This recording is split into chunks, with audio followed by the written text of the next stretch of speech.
Hello students, today we will study about skeleton, class 6 NCERT science.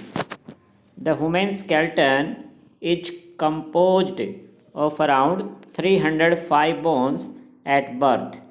The number of bones in the skeleton changes with age.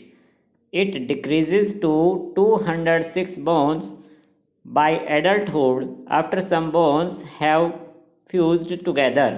कि student जब human beings का जन्म होता है तो उसकी बॉडी में अबाउट 305 बोन्स होती हैं, लेकिन जैसे जैसे वह इंक्रीज होता है, उसकी बॉडी इंक्रीज होती है तो सम बोन से टुगेदर इकट्ठी हो जाती हैं और एडल्टहुड में यानी जब वो जवान हो जाता है तो उसकी बॉडी में 206 बोन से होती हैं।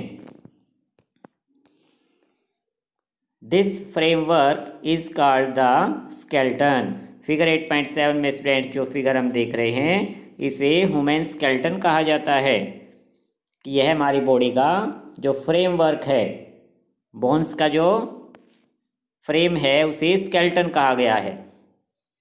आज हम इसी को स्टडी करेंगे और इसके जो पार्ट्स हैं उनको स्टडी करेंगे कि कौन कौन सी बोन्स किस नाम से जानी जाती हैं। How do you know that this is the shape of a human skeleton?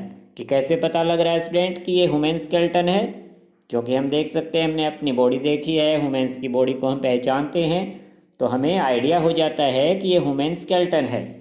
How do we know the shapes of different bones in our body? कि हम अपनी बॉडी के जो डिफरेंट शेप्स हैं उनको कैसे पहचान सकते हैं।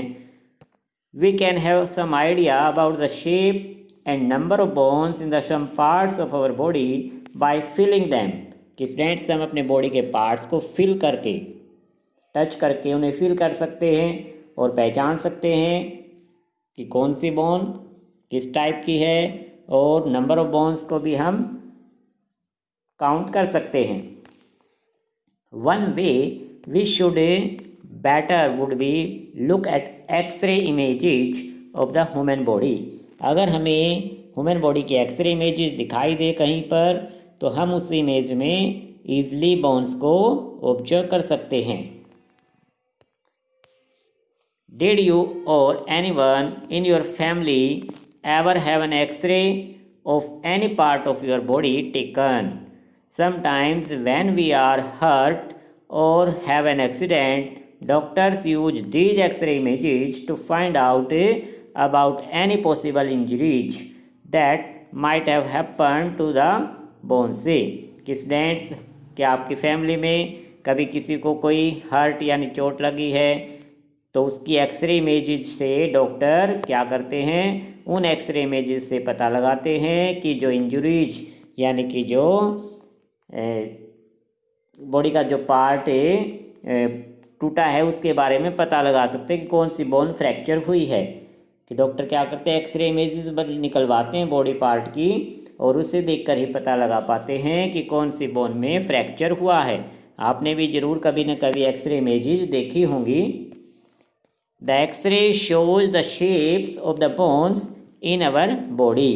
कि एक्सरे में देखकर हम अपने बोन्स को की शेप को पहचान सकते हैं। Feel the bones in your forearm, upper arm, lower leg and upper leg. Try to find the number of bones in each part.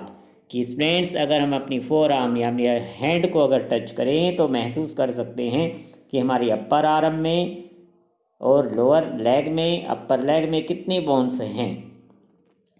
जहाँ से स्टूडेंट्स हमारे बॉडी का पार्ट जो आर्म है हमारी एल्बो से मूवमेंट है तो एल्बो से एक बोन ऊपर होती है, एल्बो से एक बोन नीचे होती है, तो इस तरह से 2 बोन्स होती हैं। इसी तरह लेग्स में 2 लॉन्ग बोन से अटैच होती हैं, जिसे हम स्केल्टन में भी देख सकते हैं। स्टूडेंट हम अपनी आर्म में देख पाएंगे कि एक बोन ये है और एक ये है, 2 लॉन्ग बोन्स हैं। इसी तरह लेग में एक बोन ऊपर है, एक बोन नीचे है, 2 बोन से यहाँ पर ज्वाइंट होती हैं। इस तरह से स्टूडेंट्स हम अपनी बॉडी के पार्ट्स को टच करके या फिर ये एक्सरे इमेज दिखाई गई है इसकी हेल्प से भी पहचान सकते हैं। यह किसी पर्सन की लेग्स की एक्सरे इमेज है जिसमें हम देख सकते हैं 1 बोन अपर 1 बोन लोअर, तो 2 बोन्स मिलकर लेग्स बननी है। Similarly feel the bones of your ankle and knee joints, कि एंकल और नी ज्वाइंट्स को भी हम टच करके फील कर सकते हैं। And compare these with x-ray images, figure 8.8 में जो एक्सरे इमेज दिखाई गई है उससे हम इसको कंपेयर कर सकते हैं।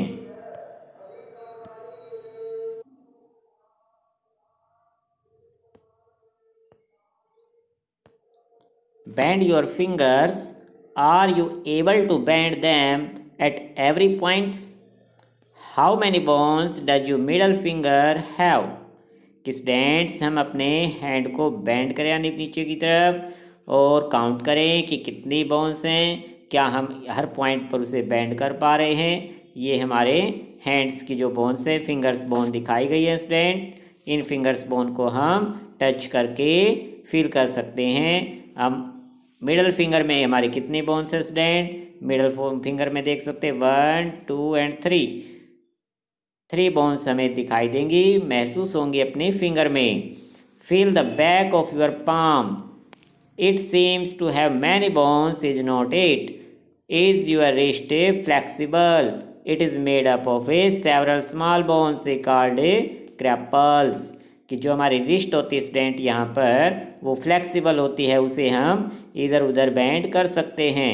तो इसमें बहुत सी स्मॉल बोन्स होती हैं जिन्हें क्रैपल्स कहा जाता है, यानी इस very small several small bones को क्रैपल्स वर्ड नाम दिया गया है। What will happen if it has only 1 bone? कि स्टूडेंट अगर हमारे रिस्ट में स्मॉल बोन्स ना होने की बजाय अगर यहाँ पर सिंगल 1 बोन होती तो क्या होता? तो स्टूडेंट्स हम अपने हैंड को ईजिली मूवमेंट नहीं कर पाते, यहाँ तक कि हम लिख भी नहीं पाते। इसलिए स्टूडेंट्स स्मॉल बोन्स की हेल्प से हम अपने रिस्ट को फ्लेक्सिबल यानी कि मूवमेंट कर सकते हैं, ईजिली मूवमेंट कर सकते हैं। एक्टिविटी 4 में हम कुछ और बोन्स को स्टडी करेंगे। Take a deep breath and hold it for a little while. Fill your chest bones and the backbone by gently pressing the middle of the chest and back of the same time. Count as many ribs. Ribs का मतलब क्या है? Bones of the chest, कि chest की जो bones हैं student उनको ribs नाम दिया गया है। तो आपको इन नामों को अच्छे से लर्न कर लेना है। चेस्ट की बोन को रिब्स कहा जाता है और जो हमारी रिस्ट है, रिस्ट की जो बोन्स हैं उनको क्रैपल्स कहा जाता है। कि जब हम डीप ब्रेथिंग करते हैं स्टूडेंट तो हम अपनी चेस्ट में इस तरह की बोन्स को महसूस कर सकते हैं। ये हमारी चेस्ट बोन्स हैं, रिब केज जो कहलाता है, छोटी छोटी बोन्स मिलकर एक तरह से ये जो पिंजरे की शेप बनी हुई है इसे रिब केज कहा जाता है। ये हमारी चेस्ट बोन है और बीचों बीच जो हमारी बैक बोन है जो हमें अपनी कमर में महसूस होगी। Observe figure 8.10 carefully and compare with what you feel of the chest bones. We see that the ribs are curiously bent. They join the chest bone and the backbone together to form a box. This is called rib cage. कि जो हमारी backbone है वो chest bone के साथ attach है और सभी बोन्स मिलकर रिब केज कहलाती हैं। There are 12 ribs on each side of chest. कि चेस्ट के दोनों साइड 12 रिब्स से यानी 12 बोन्स होती हैं, टोटल 24 बोन्स होती हैं रिब केज में और पीछे एक साइड एक बैकबोन होती है। Some important internal parts of our body lie protected inside the cage. कि इस रिब केज के अंदर हमारी बॉडी के जो इंटरनल पार्ट हैं जो कि बहुत ही इम्पोर्टेंट पार्ट हैं वो इसमें प्रोटेक्टेड रहते हैं। कौन कौन से पार्ट बता सकते हैं क्या आप? यस, हमारे लंग्स हैं, यस हमारा हार्ट है, इस रिब केज में प्रोटेक्टेड है। Ask some friend to touch their toes without bending their knees. Starting from the neck, move your fingers downwards on the back of your friend. What you feel is the backbone. कि student जब हम अपने हाथों से अपने to को, पैर के अंगूठे को टच करने की कोशिश करते हैं विदाउट बेंडिंग ऑफ नी, यानी घुटनों को बिना मोड़े, यानी पैरों को बिल्कुल सीधा करके जब अपने हाथों से पैर के अंगूठे को टच करेंगे तो क्या होगा, हमारी जो बैकबोन है हम उसे फील कर सकते हैं कि it is made up of A many small bone से कॉल्ड ए वर्टिब्रे, कि ये हमारी बैकबोन है जो कि छोटी छोटी बोन्स से मिलकर बनी है। इन सभी बोन्स को स्टूडेंट जो बैकबोन के अंदर है उनको वर्टिब्रेर कहा जाता है। The backbone consist of 33 vertebrae, figure 8.11, the rib cage is joint to these bones. Students इन बोन्स को हम टच करके फील कर सकते हैं। If a backbone was made up of only one long bone will you friend be able to bend. क्या students अगर हमारी एक ही लंबी बोन होती 33 की बजाय अगर ये सिंगल वन बोन होती तो क्या हम बैंड हो सकते थे? नो, हम बैंड नहीं हो पाते। सो स्टूडेंट इसलिए बैकबोन की हेल्प से ही हम अपने हैंड से, अपने फिंगर से अपने टो को टच कर पाते हैं। सो स्टूडेंट्स आज यहाँ तक आप रिवाइज करना। हमने जो बोन्स स्टडी की हैं, जो स्केलेटन स्टडी किया है, उनके नाम और कितनी कितनी बोन्स हैं किस पार्ट में, उनको आप अच्छे से रिवाइज करना और आगे रीड करना इस पैराग्राफ को। सम बोन्स नेक्स्ट टाइम हम स्टडी करेंगे। Okay student, thank you.